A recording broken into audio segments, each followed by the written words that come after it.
fights are unfair. We have now 15 people in the country who basically control most of what goes on in politics.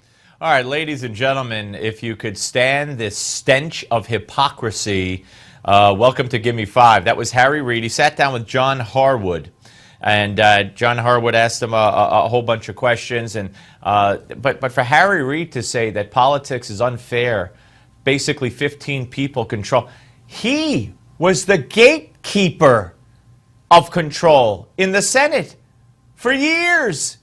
He wouldn't let bill after bill by the hundreds come to the floor for a vote in the Senate after they passed the House. And he's saying it's unfair? He's the problem. As I said, ladies and gentlemen, the stench of hypocrisy. Here's more. In the last few days, a bunch of people are saying, Reid, he didn't have an exercise accident. He got beat up by the mob. It shows the credibility of Rush Limbaugh. He's the guy that got all this started. Why in the world would I come up with a story that I got hurt in my own bathroom with my wife standing there? How could anyone say anything like that? I think a lot of people, as I read, they kind of don't like me as a person. I think that's unfortunate. They don't like him as a person. Gee, I don't know why. By the way, according to the folks at Breitbart, this is the first time he said his wife, now by the way, he was doing exercise in the bathroom. He had something hooked onto the shower, some kind of band, and it snapped back and hit him in the eye. If you believe that, there's the Brooklyn Bridge that I could sell you real cheap. Now, this is the first time that he added that his wife was in the bathroom when the accident happened. Heretofore, that had not been talked about by him or his staff. Okay, the story was it happened in the bathroom, but now it was in front of his wife. Why is he exercising in the shower in front of his wife in the bathroom? Does that make any sense at all? Something is really fishy here, folks, really fishy.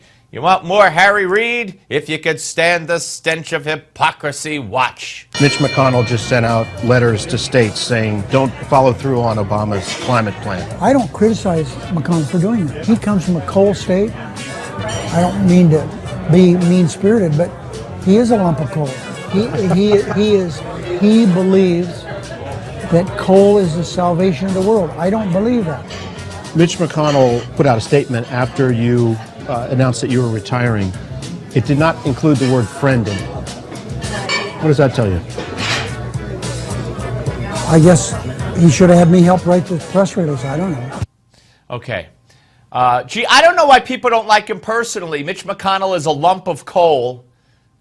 And, of course, the Romney stuff, which we'll get to in a second. I don't know why anybody wouldn't like him personally. What a nice man. Here's more. You didn't offer substantiation on Romney taxes. Why didn't he release his taxes? We should have transparency. And Romney wouldn't release his taxes.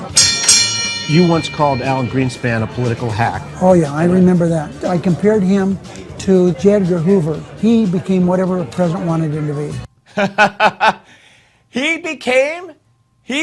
Alan Greenspan became whatever the president wanted him to be? That's what Harry Reid became!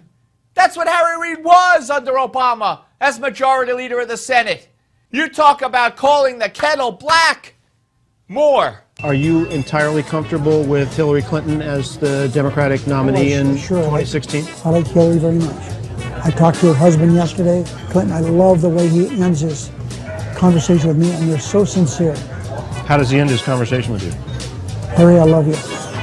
Says that every time? So he said every time. Oh, Bill Clinton says, Harry, I love you. How sweet. Here's more. Will there be a Democratic race, and should there be one? I am not a big fan of primaries. I don't think they help, especially when you're someone as noted as Hillary.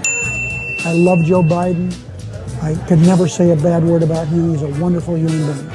Would you advise him not to challenge her? That's up to him. He's been around a long time. He can make that decision his own, without my advice. Okay, now, this is why Harry Reid is such a nice man. Another example. Watch. And how do you see the Republican fight? Who's the Republican nominee likely to be? You know, I don't really care. I think they're all losers. They're all losers. No, Harry, look in the mirror. You are the loser.